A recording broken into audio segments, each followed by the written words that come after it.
Pada kesempatan yang baik ini kita angkatkan tema syahadat dan Al-Quran. Syahadat itu merupakan komitmen antara manusia sebagai budak Allah dengan Allah sebagai Tuannya.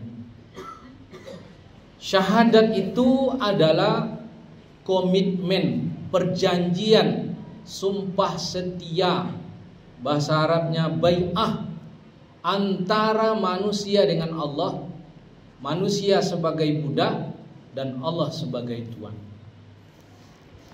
Persumpahan ini telah diambil sejak manusia Bani Adam dari alam ruh. Sebagaimana disebutkan di dalam surat Al-A'raf, surat yang ke-7 ayat 172. Ingatlah ketika Tuanmu mengambil sumpah janji setia antara manusia Bani Adam dengan dirinya Allah untuk sumpah pengabdian. Apa kata Allah? Alastu birabbikum? Bukankah aku ini Tuanmu? Kita menjawab, bala syahidna. Benar engkaulah Tuan kami, dan kami bersaksi tentang itu dan akan mempersaksikan bahwa engkaulah Tuan kami. Lalu apa hubungannya dengan Al-Quran?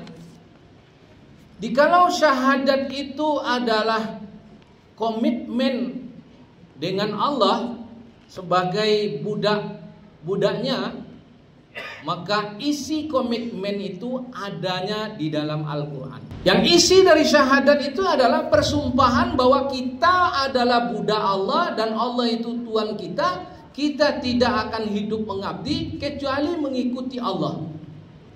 Itu persumpahan kita. Orang yang istiqomah dengan persumpahan tadi, dengan syahadat tadi, kalau bahasa kitanya, orang yang konsisten dengan komitmen yang sudah dia buat, maka dia hidup matinya dikawal oleh malaikat. Dan surga pasti telah disediakan untuk dia. Ini disebutkan oleh Allah dalam surat Al-Fussilat, surat ke-41 ayat 30 sampai 32. Sesungguhnya orang-orang yang sudah menyatakan komitmennya dengan Allah, bahwa Tuhan kami adalah Allah, lalu dia konsisten, dia istiqomah dengan ucapannya itu, maka Allah turunkan malaikat kepadanya, pendamping hidupnya, pengawal hidupnya di dunia dan di akhirat. Dan malaikat itu akan mengilhamkan ke dalam hatinya, Allah takhafu wa la tahzanu. Tidak usah kamu khawatir, tidak usah kamu bersedih hati. Bergembiralah kamu dengan kehidupan jannah, kehidupan surga yang telah dijanjikan kepadamu. Kamilah walimu dalam kehidupan dunia dan akhirat ini.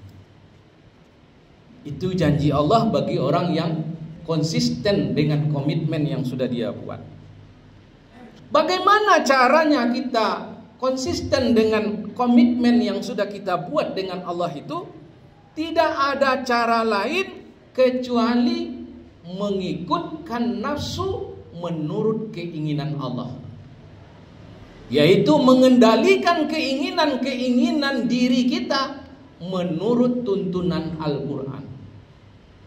Di dalam surat An-Nazi'at, surat ke-79 ayat 40-41, Allah sebutkan, wa amma man khafa maqama rabbih wa nahan nafsa 'anil hawa fa innal jannata hiyal ma'wa. Adapun orang-orang yang tunduk akan kedudukan Allah sebagai Tuannya, dia akan mengendalikan dirinya dari memperturutkan keinginan-keinginan hewaninya.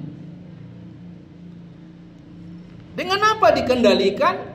Tidak ada kendali yang benar kecuali dikendalikan dengan Al-Quran, sesuai yang ditauladankan oleh Rasulnya Muhammad sallallahu alaihi wasallam. Disebutkan oleh Allah di dalam surat 28 ayat 50. Wa man adallu mimman ittaba'a hawahu bighairi hudam minallah. Tidak ada manusia yang lebih sesat daripada manusia yang memperturutkan keinginan nafsunya tanpa bimbingan petunjuk Allah, yakni Al-Quran. Begitulah caranya berkonsisten dengan syahadat yang sudah kita komitmenkan dengan Allah. Dan ini dipastikan oleh Allah di dalam surat 6 Al-An'am ayat 106. Ittabi' ma uhiya ilaika la ilaha illa huwa wa a'rid anil musyrikin. Ikutilah Al-Quran yang telah diwahyukan kepadamu, karena tidak ada Tuhan selain daripada Dia. Dan tinggalkanlah orang yang dualisme, taat pada Allah sekaligus taat pada setan. Tinggalkan orang-orang yang seperti itu. Di surat yang ke-7 Al-A'raf ayat yang ketiga ditegaskan lagi, ittabi'u ma unzila ilaikum min rabbikum wala tattabi'u min dunihi awliya qalilan ma tazakkarun. Ikutilah Al-Quran yang telah diwahyukan kepadamu dari Tuhanmu. Jangan kamu ikuti selain Al-Quran itu sebagai tuntunanmu. Tapi sedikit di antara kamu manusia yang sudah berkomitmen dengan Allah yang mengambil pelajaran ini. Dan dikunci oleh sebuah hadis yang diriwayatkan oleh Imam Nawawi, terdapat dalam kitab Arba'in beliau, tidak diakui seorang kamu beriman kepada Allah sebelum nafsunya tunduk kepada Al-Quran yang kubawa kepadanya. Dan ini hadis ini sesuai dengan mafhum mukhalafah, paham balik dari ciri-ciri budak Allah di surat 25 Al-Furqan ayat ke-72.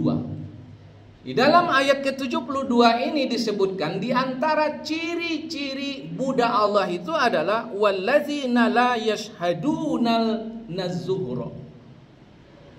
Di antara ciri budak Allah itu adalah orang-orang yang tidak mengingkari syahadatnya, yang tidak bersaksi palsu.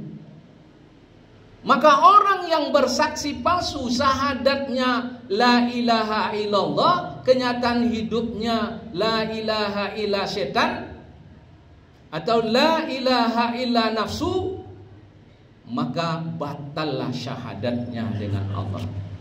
Fa'tabiru ya ulil albab la'allakum turhamun.